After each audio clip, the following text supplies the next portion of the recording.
Hi, everyone. Welcome to another episode of Second Act Actors. I'm your host, Dr. Janet McMorty, and I'm still a medical doctor simultaneously trying to pursue a career in acting. I have a very special industry guest for you this week, Andrea Kenyon. Andrea is a casting director of Kenyon & Wells Casting based out of Montreal. She is, and I mentioned this in our recording, somebody mentioned it to me when I said, I'm having Andrea Kenyon on my podcast. I'm so excited. They're like, wow. The powerhouse of casting in Quebec. I could not agree more. She has cast some of my favorite television shows. And we talked a bit about this off the air, to be honest. But there was a show, may it rest in peace, that I loved so much here in Canada called Transplant. It was a medical show, and they got the medicine so right. Anyways, Andrea Kenyon was one of the casting directors. It is an absolutely incredible show, but her career is unbelievable. I am so privileged to have gotten the chance to speak with her. She was so generous with her time. I know she is so busy. She has incredible words of wisdom for you all as we try and, make it here in Canada. She is a true champion for actors. Please enjoy Andrea Kenyon.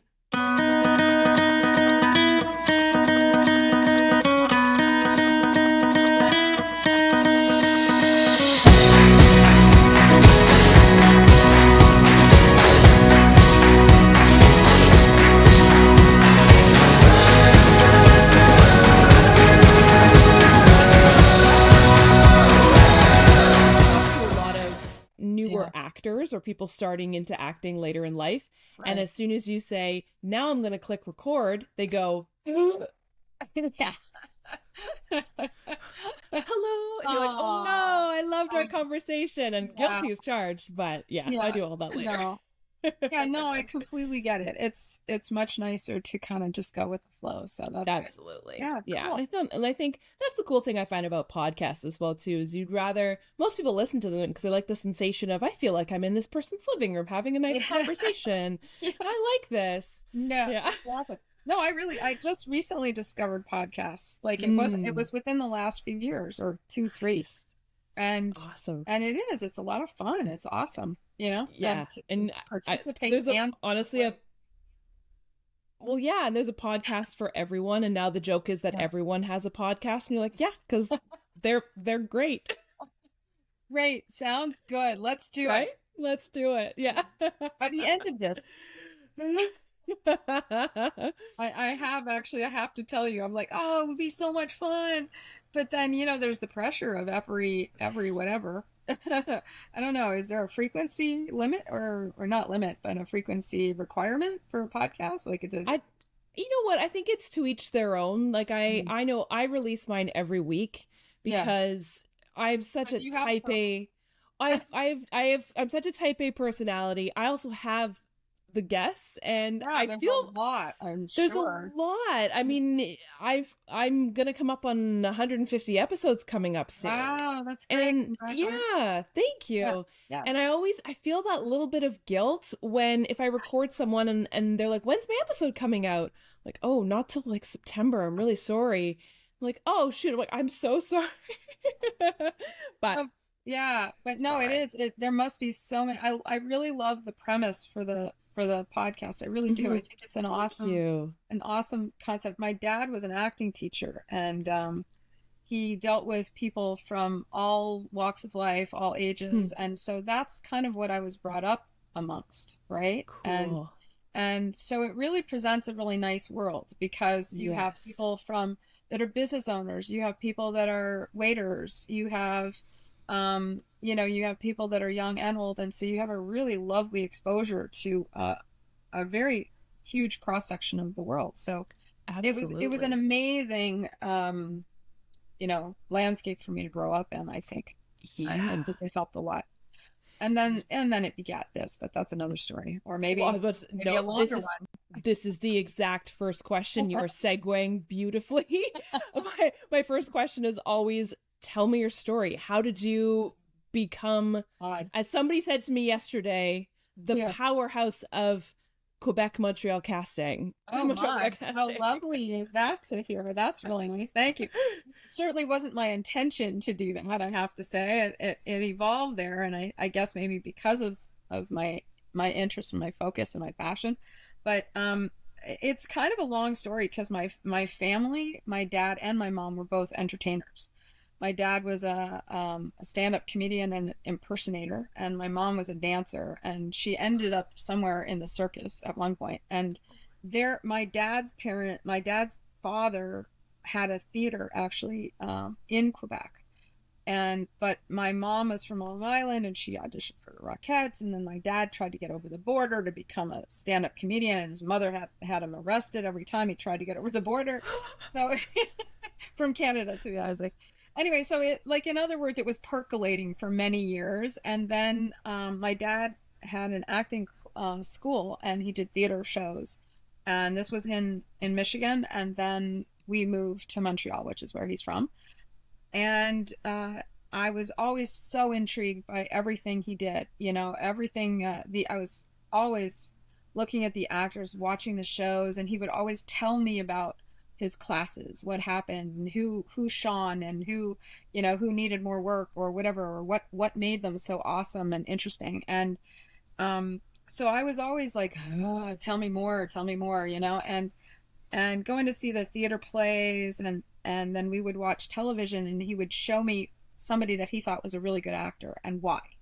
And don't only watch when they're speaking, watch when they're not speaking. And so, like, this was like 10 years old, right? I'm listening to all this and becoming so enamored of it. I remember as a kid, like, I loved TV guides. I actually crawled to a TV guide. That was the first thing I would crawl to. They used that as, I don't know why.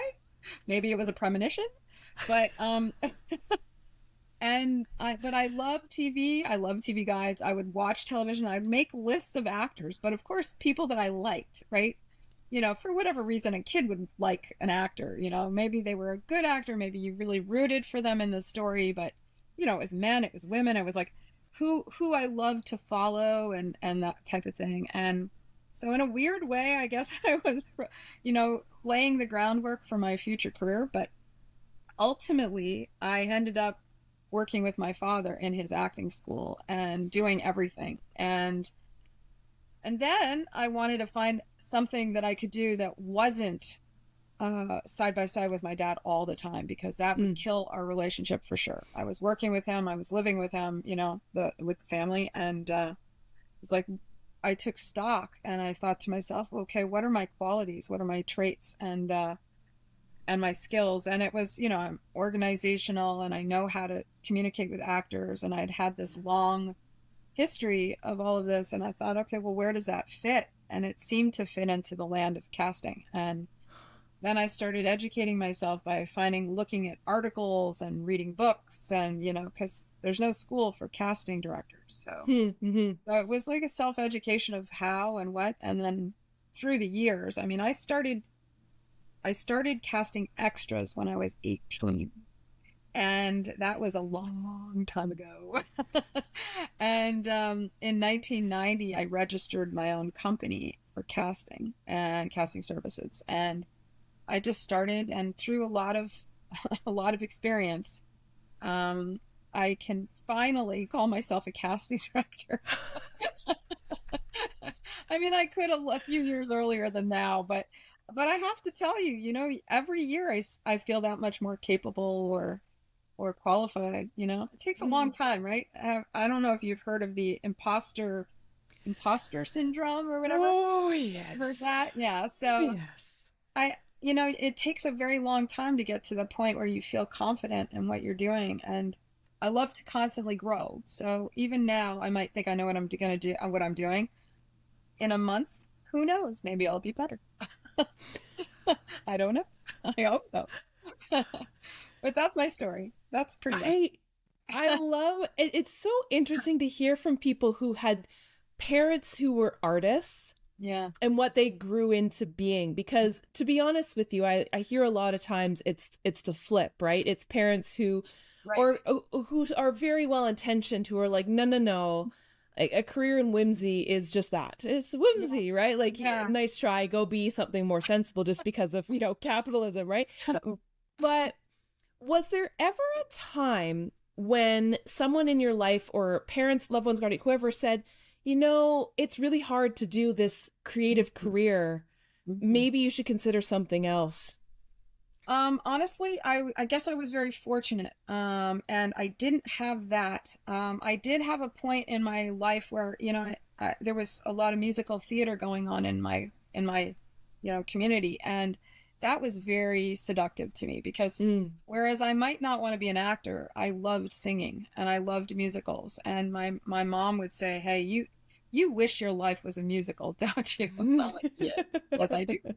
And so I was invited to audition for one of the community musicals, and my father said to me, he says, "You can't do both." He said, "That's a conflict of interest. You can't be a performer and a casting person, right?"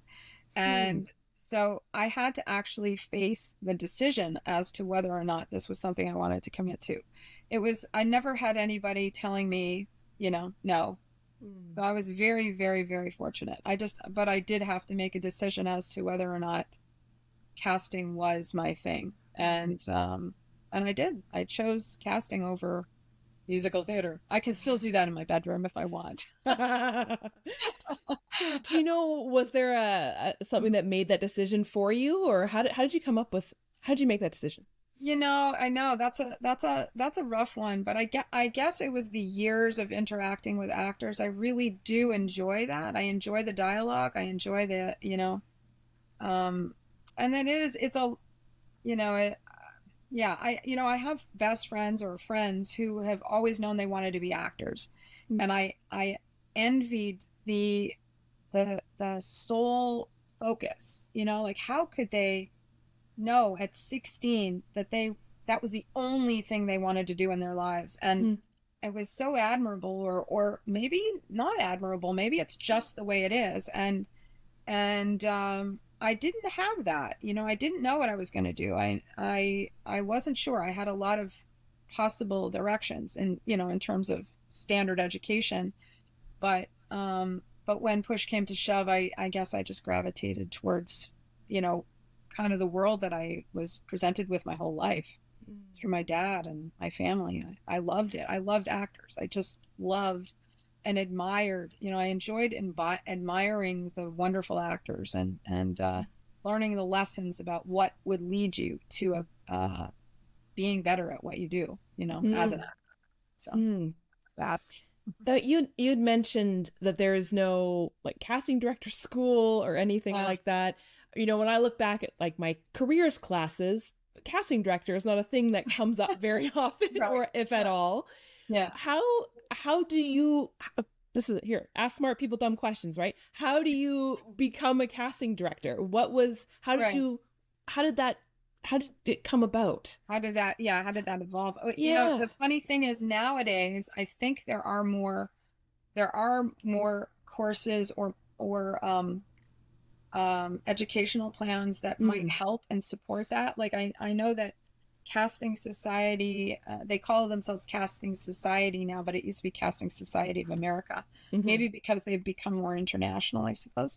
But they now offer some assistant programs, and like how to properly be a casting assistant. And I've heard some casting directors that are teaching at universities, but Mm.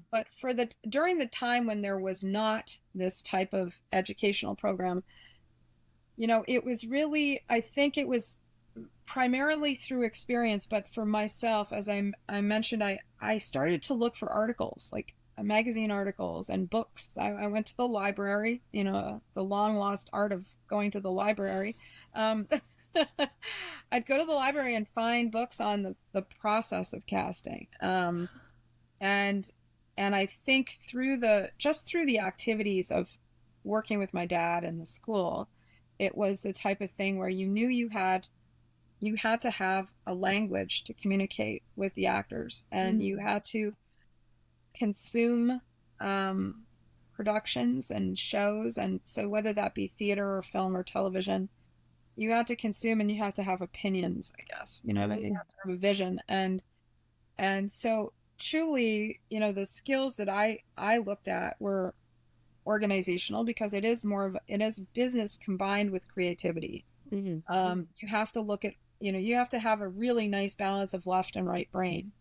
You know, one or the other is not necessarily going to make you into the casting director that people want to work with. You kind of really have to have a good balance. And I think the idea that I had that language with actors and, you know, I think those were the two things that were the most important. And then there are people that do like business plus acting classes, you know, so it's always that kind of combo of those two things, you know. So Yeah. but for me, it was really about looking at articles and books and chapters of books on casting, and then trial and error for many years. You know, Yeah. to have called myself a casting director when I started in, you know, 19 whatever.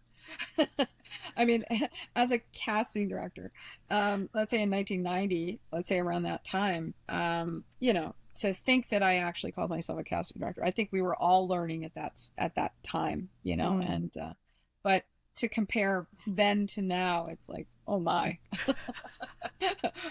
I hope they don't remember me from then. You know. Yeah, that's it. That we grow. We're constantly growing. I'd love to know, just process wise. Yeah. Like, take me through, say, I was supposed to say like a day in your life, like what it looks like. We started the night before. That's the question. It always is an interesting start, you know. Okay, let's say what it should be. Okay. What should it be? You know, the process of casting a show is really, it starts with getting the job, which is a whole other ballgame. That's, you know, getting the job is also similar to what an actor has to do, right? To get the job, you have to have an opinion, you have to read the material, you have to meet with people and click, you have to be what they're looking for, you have to match a vision, la la la la. But so we have to read the script. Once we have the job, we have to read the script. Actually, we've usually done that before we got the job, but we've let's say we reread the scripts with the intention of creating that all important document, the audition breakdown.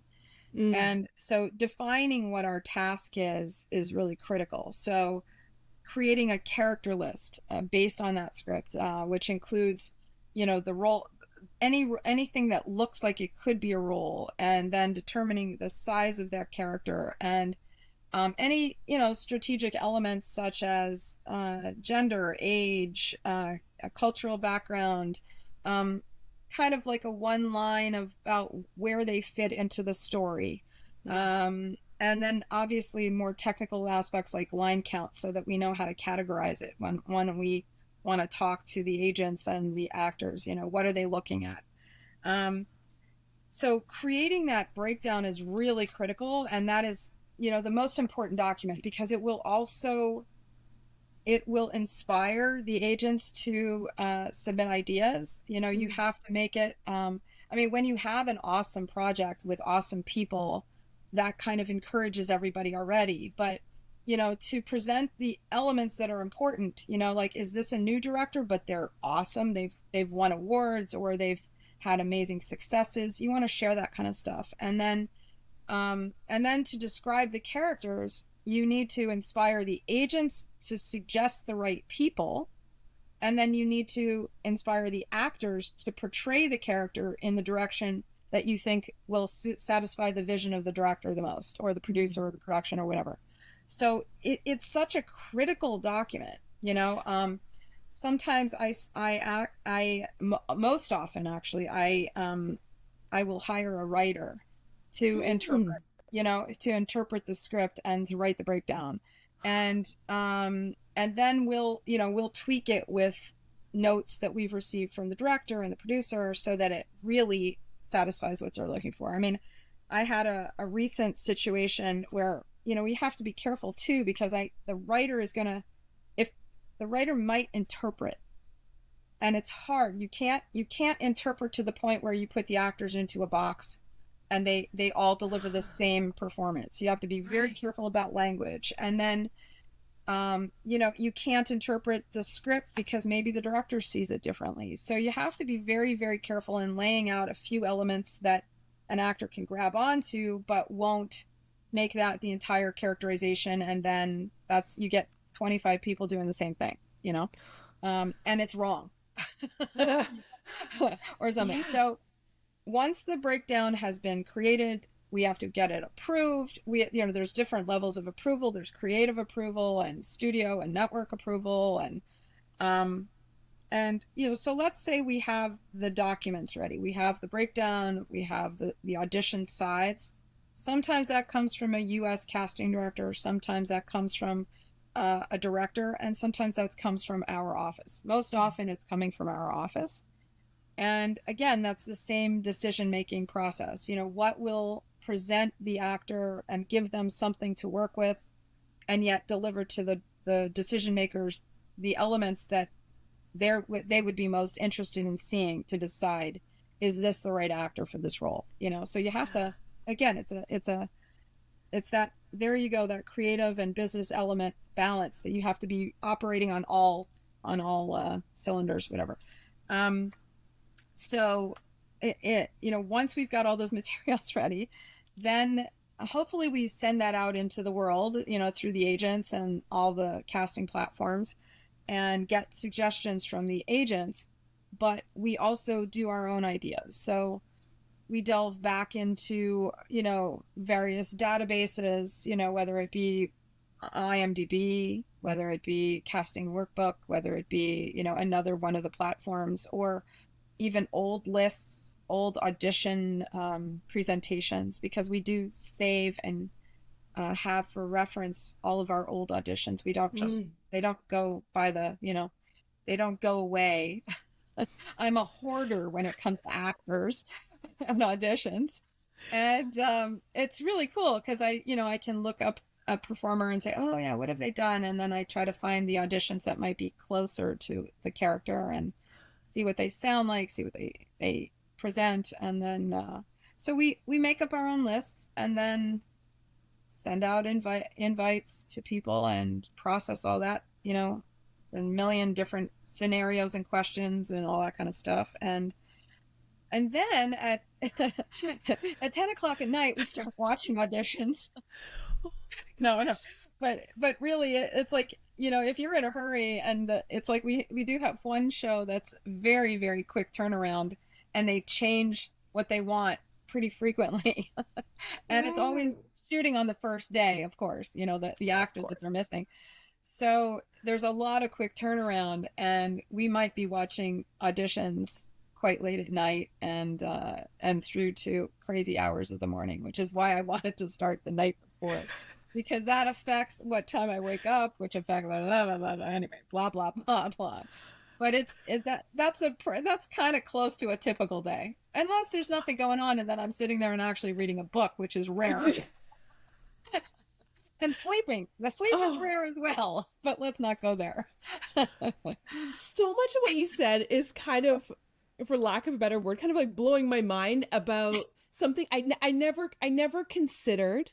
Yeah. And hopefully I'm not alone in this, but the idea of how much work goes into a breakdown. Oh, God. Really, that makes me really happy to hear, because and the fact that you're thinking of, and this is a horrible thing to say, but it's the fact that you're thinking about the actor. Yeah. Because I think for a lot of people, the vibe is like, there's a bit of a battle between actor and casting director, and I'm trying to see you, but the casting director's like, I'm trying to champion you, I promise. Yeah. I think it's so cool that just the collaboration that I'm hearing, that I don't think a lot of actors, myself included, know about. Right.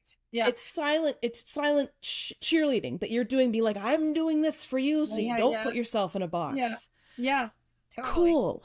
Well, you see, it's funny because, I had reread a few notes that you had sent, and one of the questions, and I thought, I don't know if you want me to say, but one of the questions was kind of what, I don't know, I'll paraphrase, but something like, what what surprised you about your career or something like that, something to that effect.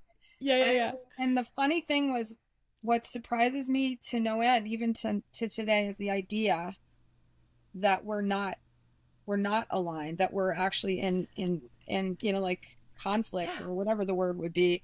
It's, and I think that's where a little bit of frustration comes from our side sometimes. It's like, are you kidding? Do you know what we do on a daily basis to try to get you hired? And like, I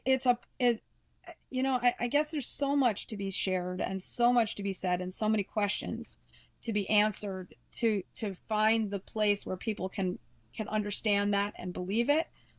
But truly, I can say that is our objective, because ultimately it reflects well on everyone to find the right actor and to not go through too much work to get there. Like it's yes. There is a bit of a name that tune aspect to it, right? I can name that tune in 5 actors, I can name that, so you want to be able to do the job quickly and easily, so that you don't put actors through something unnecessarily. But there is times where that's a great investment on both sides, because maybe you get to try to get a role, whereas maybe my vision doesn't include you doing that role. So the idea of you trying satisfies you, and it also educates me. So sometimes doing an audition is a pleasure for both sides, even if it doesn't beget the role, the job. And sometimes it's like there's so many different arrangements of all of that are either positive or negative. But I can say that we're always thinking that if we've asked you to audition, either we're getting to know you to know whether or not you can be the right person, or we think you might be the right person, and that's why we're asking you to read, or, we also have to get to the point where we understand what the producer and director are looking for. Yeah. So it's like, oh, I think this is what they want, and again, we don't, it's not like, oh, we watch an audition, oh, you weren't what we thought we were looking for, so we throw it away. No, we keep it. And I mean, I have an example of a situation where, I was trying to cast the mother of a TV film. Actually, it was going to be a TV series. And I went through the auditions, and I selected the people I thought were right, and I proposed them, and they said, no, we're kind of looking for this and that and the other thing. And I'm like, oh, I think that was a person that I didn't propose. I proposed them. I brought them back and showed them that person, and they're like, oh yeah, that's the one. That's exactly.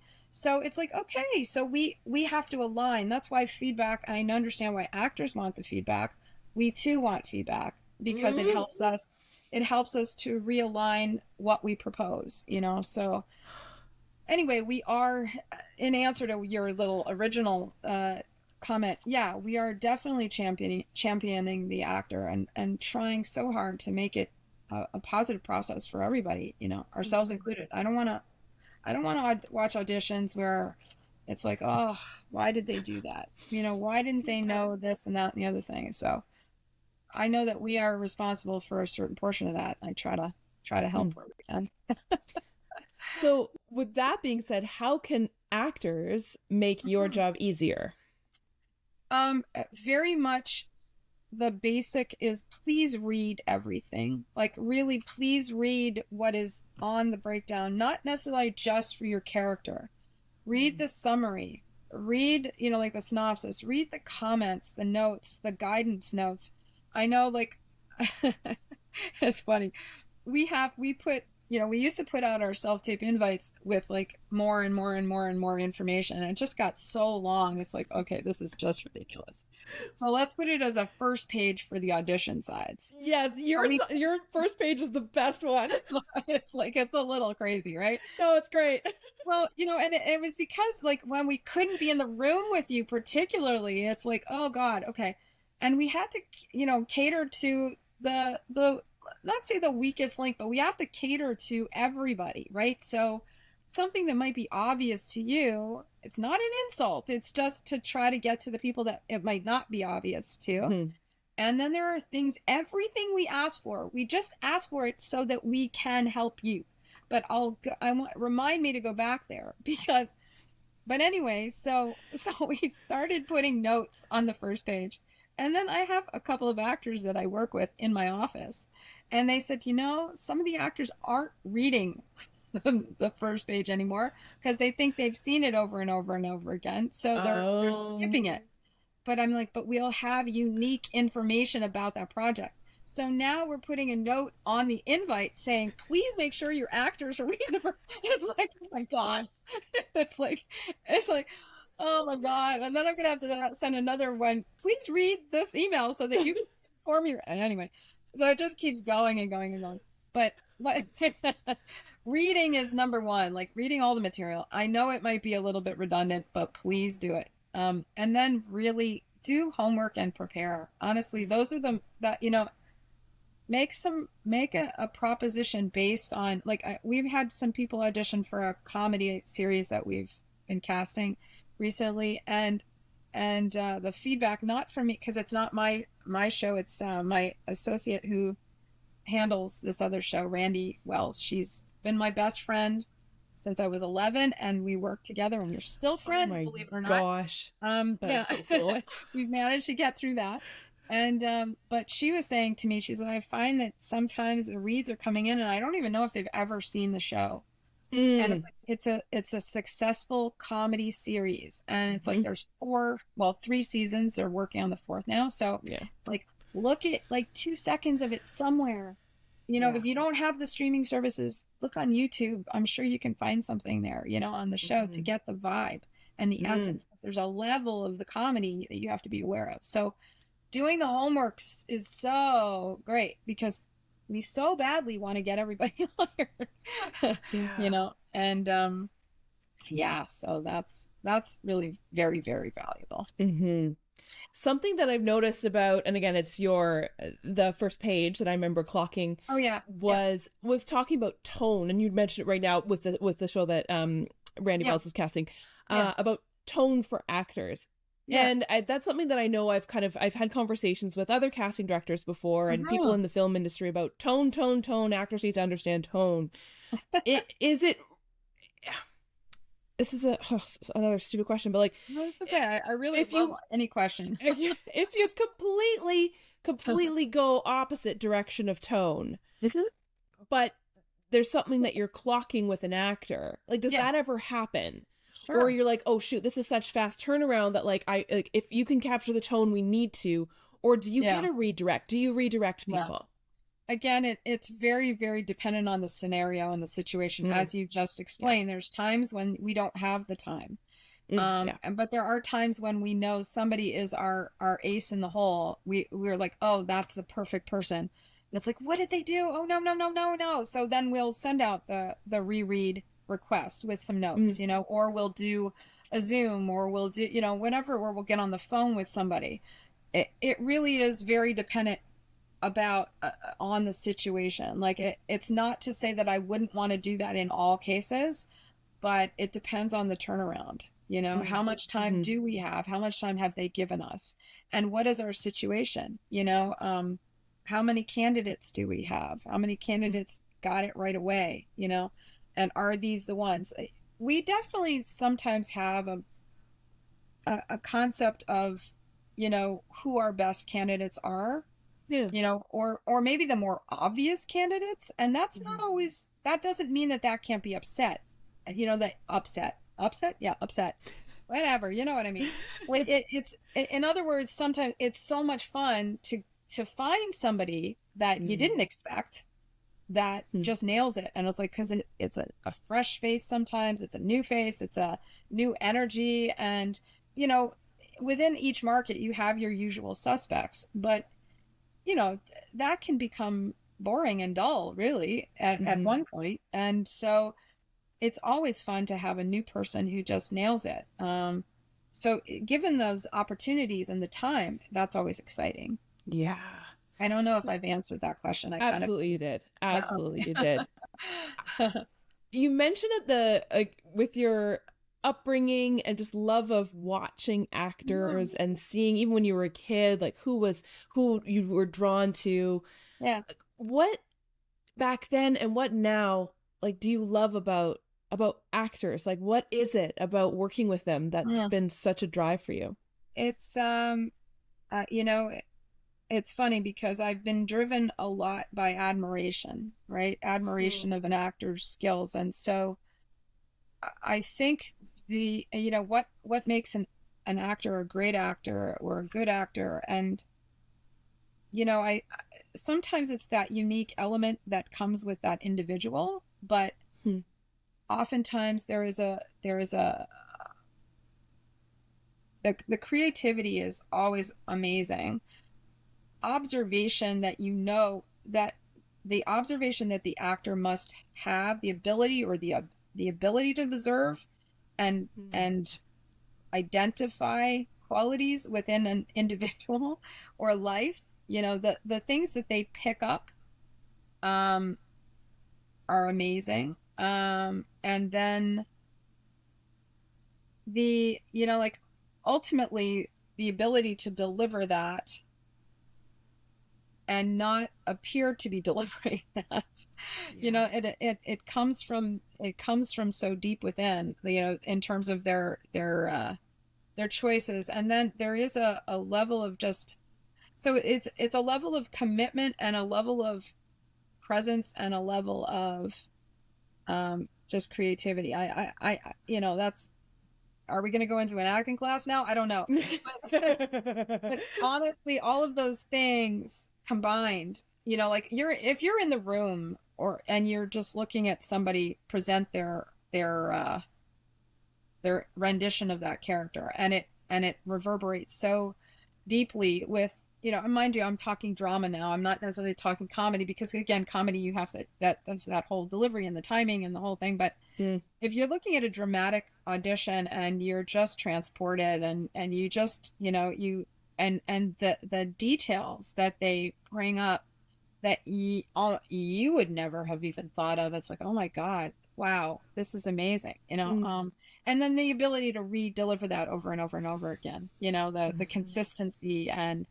And you can sometimes, like, I remember, how old was I? God, probably in my 20s or 30s. And I remember watching an actor it was like a corporate video, right? So no heavy drama, but it was a corporate video. And I watched them work, and I watched the way because I was on the film, when they were filming, I was on the set, and I just watched the lead up to it, the physical consistency of, okay, now, the process, the moments, the actor, the character are going through all of this stuff, and the consistency of every take, but yet, maybe taking it a little further. So it's an art.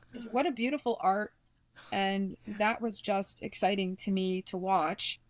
And I don't care where it is. Whether it's in a commercial or if it's in a film or a corporate video. So it's fun. I enjoy that. I just really love the craft, the skill. So that's awesome. Very cool. Yeah. And I'm blessed. I really am blessed to have had that upbringing, really, to have been surrounded by it. So yeah, to be surrounded by creativity and performance as well too. Yeah, that's awesome. It's been wonderful. Do you have any advice for, like I said earlier, most of my listeners are people who have changed careers into acting later on in life? Yeah. Do you have any advice for people who are interested in doing that? Yeah. I would imagine if they're doing that, it's because they have a strong passion for it. And I think that is a requirement, because it is a very difficult profession, as I'm sure you're aware. And so having a passion for it will inspire you to do the work, I think. It won't be work, because you're going to be so interested in all of the aspects of it that you're going to do the work instinctively and happily. And so doing the work is important. So if you think it's just about, participating, no, you really need to do the work, and you need to do the work because you're so passionate about it. So I think you need to maybe do a little bit of a check and make sure that that's the case, because again, backing it to the point where it is a rough career because of the fact that you're the product, right? You're what you're presenting, and it takes a lot in here to be able to endure that repeatedly, and not always get the job. I want to take the opportunity to explain that whether you get the job or not is not an indication of your skill or your talent or your, whether you should be in this or not. It takes a lot, and it takes an alignment of all kinds of things before you end up cast. So don't take it personally. That's really critical. Just always do your best and always keep doing the homework. I'd say prepare your materials, always have a good, your good resume and headshot. That's the basic, but also maybe update your information. Make sure you're out there. Make sure that you're on, like, I know Actra has a website for actors, Actra Online. If you're a member, put your freaking face there. It's free, no, really, there's no charge, so that there's no excuse other than, not doing it. If you don't have a computer, go to a friend, go to a cafe, whatever. Go to that library place you were talking about. Library. Yes, that library place. A library? What is that? Well, and just, I'd say, have the idea, the desire to constantly grow and do better and do more. Like I say more, but what I mean is constantly grow. That's what I mean, is constantly look to do more work, better work. Read. There's a lot of books out there on acting. And if, obviously experience is wonderful, whether that be short films or web series or, a friend who's whatever they might be putting together, build that body of work. Because even though you might not have starred in this episode of that series or that film, if you have a body of work, if you're acting, you're building your CV. There are a lot of actors that, tried to break into markets, but they had nothing on their CV. But if they come from who cares which community they're coming from? If they have a nice body of work, they're already actors. They are. You don't want to be an actor. They already are an actor. They're just looking for other opportunities, and it's lovely to come with a CV that has something on it, so get that experience, get the, if you can, train with other people. If you can't, then do your, read and get together with friends, whatever you need to do. If you're passionate about it, you're going to do it. And then, then the idea is to get other people to know about you. And that's about a certain amount of promotional things. That could be just an email. That could be getting out to events that might, where you might meet some people. I hate PR. I hate schmoozing. It's not me at all. So, but now I'm starting to understand that it's just fun to get out and talk to people, because it's, there were several years there where we couldn't even talk to people and get together with them. So it's kind of, use it as that lovely opportunity to just connect with people and maybe get to know about them, have your own, like, non-aired podcast of getting to know actors or other people in the industry, I'm really doing a podcast, but I'm not doing a podcast. Yeah, right. I'm just going to get to know you. It's so funny because I get asked that question all the time, right? Like, how do I schmooze without people noticing that I'm schmoozing? I'm like, have a conversation with someone? Yeah. I don't really know. Actually be interested? I mean, and then, riddle me this? Yeah. No, it's an ongoing growth process, and I think if you just have the passion, you will do the work, I just think so. And then just an attitude of always growing and always learning. I think that would be great. Do you have a favorite moment from your career in casting?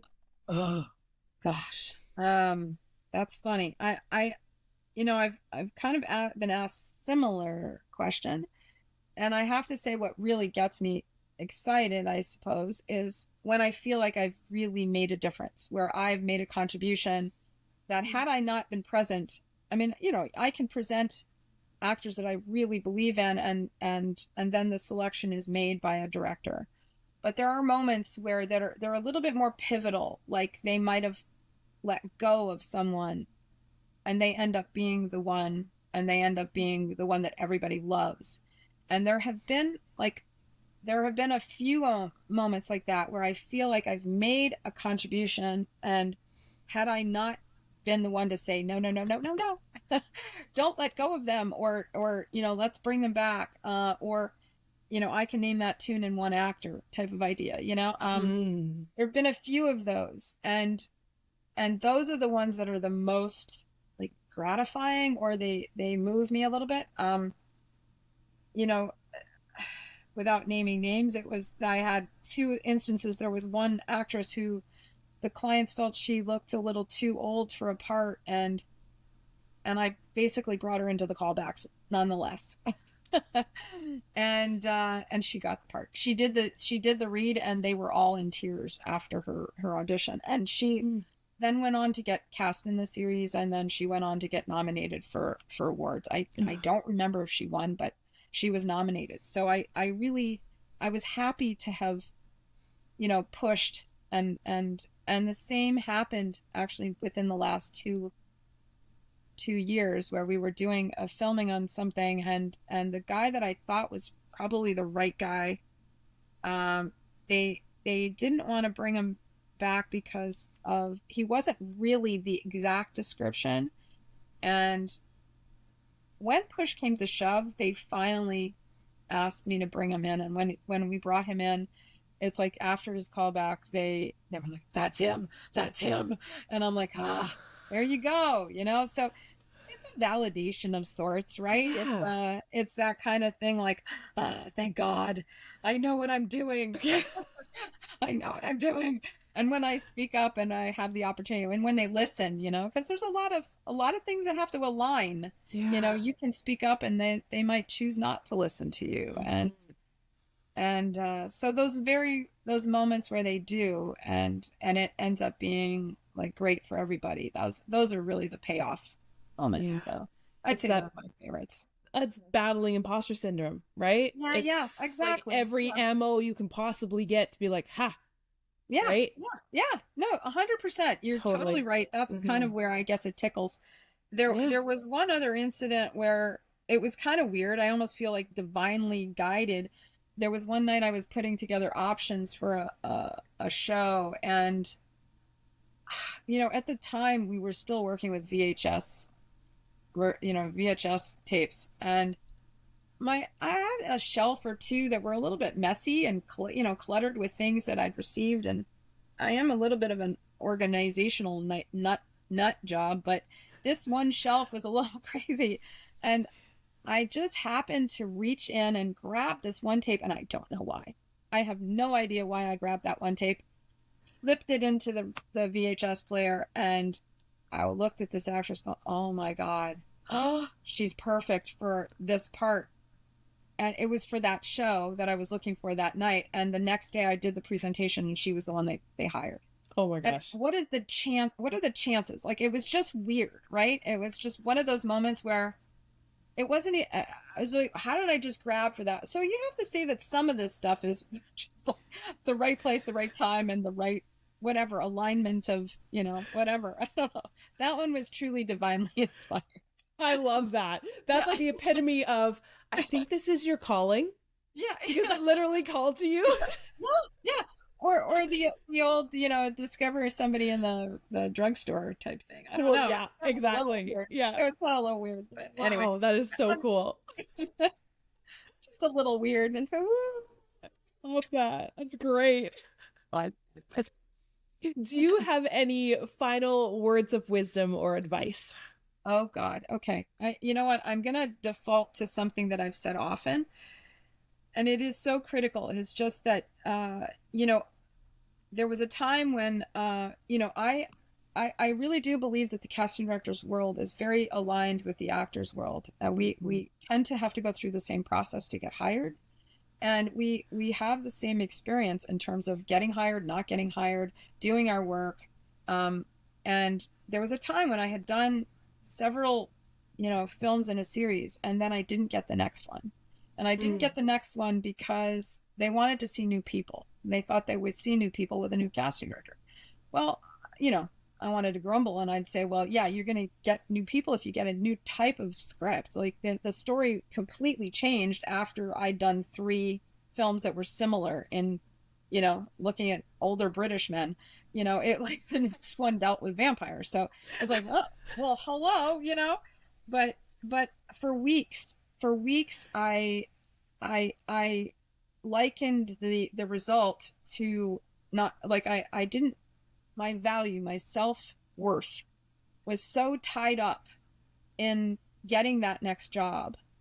I wrestled with it for weeks, if not years. It's always still on my mind, right? But my self-worth was so tied up in what somebody else says, what somebody else does, if they bring you back, if they hire you, if their feedback. And until I realized, oh my God, what a horrible thing that I have allowed my self-worth to be dictated by someone else, and the result. And so having said that and having gotten to that point, I started to realize that the person that I needed to satisfy more than anyone was myself. I need to feel that I've done my best. And I always need to grow to also feel like I've done my best. I can't just be static. And once you do that, obviously we all have to pay bills and that sort of thing, but it's most valuable that your self-worth not be handed over to someone else to determine. So don't align that would be my biggest words of wisdom is do not align your self-worth with the results of an audition, or whether whether 10 auditions you haven't been hired. Always feel good about what you've done. And if you you haven't done the work, well, let that one go, chalk it up to experience, and the next time go in there and do the work you have to do and feel good about it, and then let it go. Again, I know that that's not going to pay the bills, but it's so much more critical that your self-worth be aligned with the right things and not somebody else telling you have the job or not, because it again is rarely personal. So that's my advice. I love it.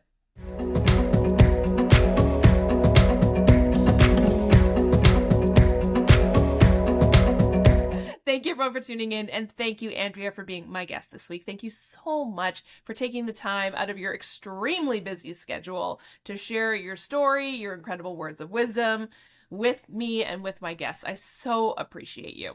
I hope you'll all tune in next week for another episode of Second Act Actors. Bye!